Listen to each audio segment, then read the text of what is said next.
Hi hello നമസ്കാരം. നക്ഷത്രാസ് വ്ലോഗിലേക്ക് വീണ്ടും സ്വാഗതം.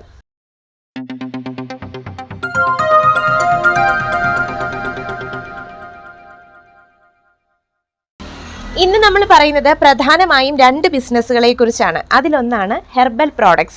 ഹെർബൽ പ്രോഡക്ട്സ് എന്ന് പറയുമ്പോൾ ഇന്ന് നമുക്കറിയാം, നമുക്ക് വിപണിയിൽ ധാരാളമായിട്ട് കോസ്മെറ്റിക് ഐറ്റംസ് ഒക്കെ ഇഷ്ടം പോലെ കിട്ടും. പക്ഷേ അതുകൊണ്ട് തന്നെ അതിൻ്റെ കൂടുതലായിട്ടുള്ള അമിതമായ ഉപയോഗം കൊണ്ട് പലർക്കും സ്കിൻ ഡിസീസസ്, ക്യാൻസർ പോലെയുള്ള അസുഖങ്ങൾ പോലും വരുന്നു എന്നുള്ളത് നമ്മൾ ന്യൂസിലൊക്കെ സ്ഥിരമായിട്ട് കേൾക്കുന്ന കാര്യമാണ്.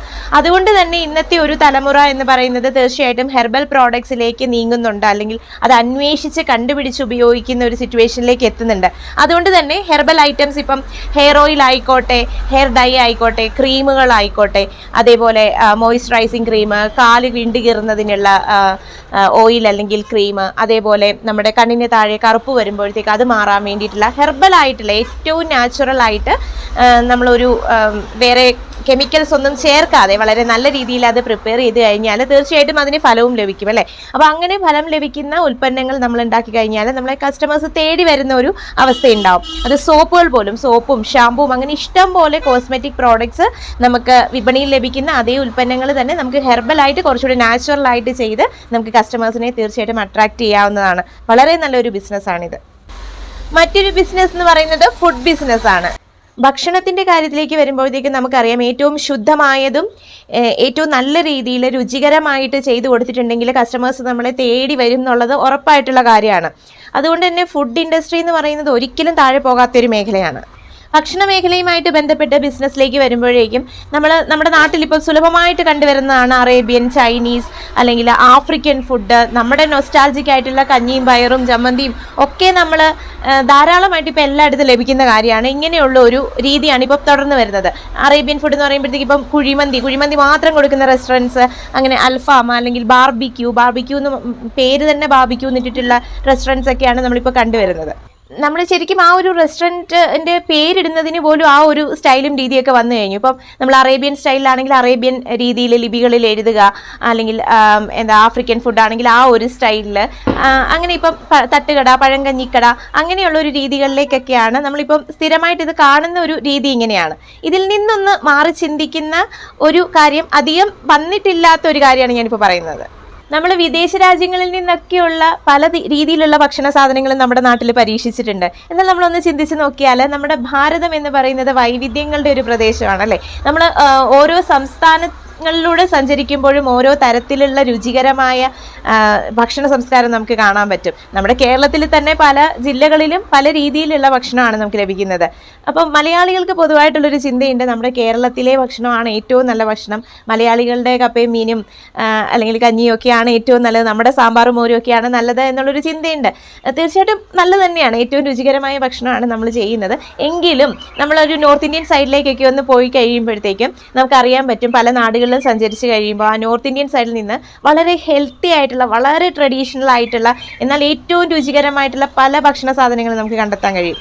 നമ്മൾ ആ നാടുകളിലേക്ക് കടന്നു ചെല്ലുമ്പോൾ അവിടെയുള്ള ഹോട്ടലുകളുടെയൊക്കെ പേര് തന്നെ ഒരു ഗ്രാമീണത നിറഞ്ഞ നല്ലൊരു നൊസ്റ്റാൾജിക് ഫീലൊക്കെ തരുന്ന പേരുകൾ തന്നെയാണ്. ആ പേരുകളൊക്കെ നമുക്ക് വേണമെങ്കിൽ കടമെടുക്കാവുന്നതാണ്.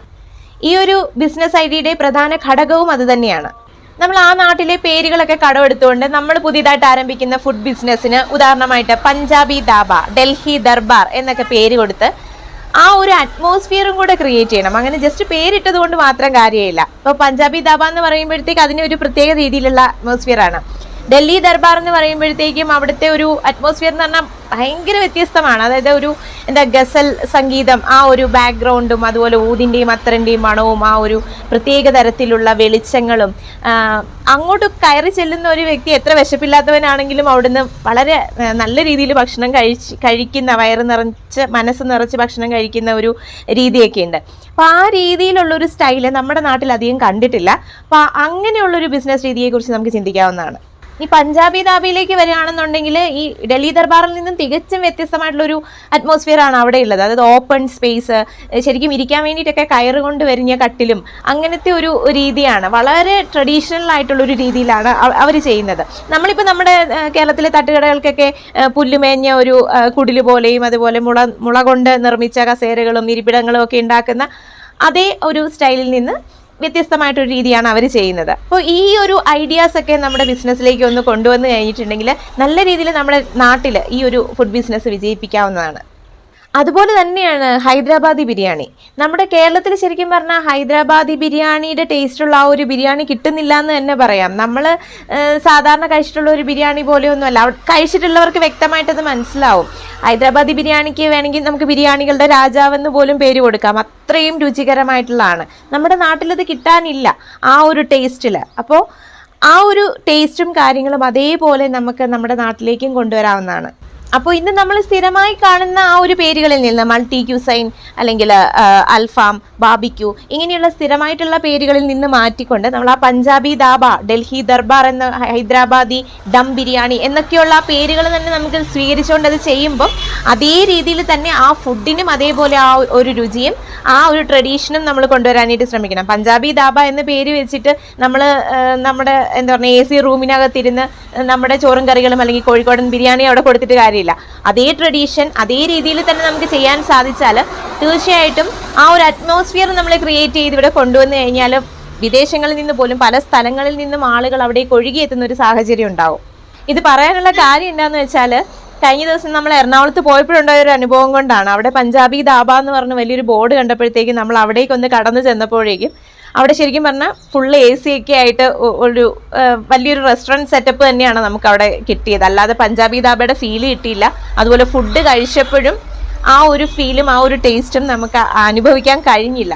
അപ്പോൾ അതുകൊണ്ട് തന്നെയാണ് പറയുന്നത്, നമ്മൾ ആ ഒരു രീതി നമ്മൾ കൊണ്ടുവരുമ്പം അതേ രീതിയിലുള്ള ആ ഒരു അറ്റ്മോസ്ഫിയറും ആ ഒരു ടേസ്റ്റും നിലനിർത്താനായിട്ടും ശ്രദ്ധിക്കണം എന്നുള്ളത്.